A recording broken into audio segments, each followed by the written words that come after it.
បាទសួស្តីពុកម៉ែបងប្អូនភេទមកយូរ៉ាថ្ងៃនេះរៀងយប់តិចហើយបងប្អូនអើយរវល់ជាប់កិច្ចការងារច្រើនអញ្ចឹងណាបានមានច្រើនណាមានច្រើនប្រភេទមែនតើបងប្អូនបាទប៉ុន្តែនេះខ្ញុំថតតែមកយូរ៉ាឲ្យមើលទេបងប្អូនបាទថតតែមកយូរ៉ាទេដោយសារមកយូរ៉ាវាក្អូបបងប្អូនបាទមកយូរ៉ាក្អូបហើយជាប្រភេទកសគោលគឺលក់ដាច់ខ្លាំងជាងគេសាហាវជាងគេហើយវាស្រួលដាំហើយដើមស្អាតទៀតបងប្អូនណាដើមស្អាតដើមស្អាត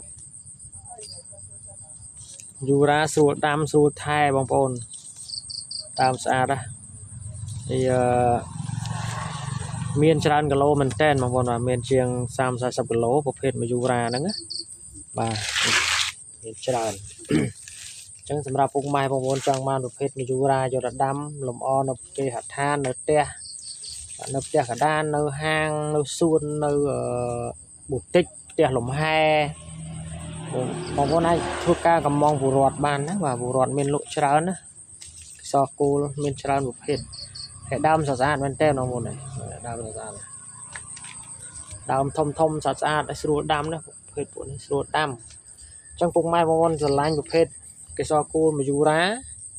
កុំភ្លេចធ្វើការកម្មងពលរដ្ឋបានណាបាទមកយូរ៉ាផ្កាកោបបាទមានច្រើនមែនតើណាបងប្អូនណាបាទអរគុណច្រើនជំរាបលាបាទ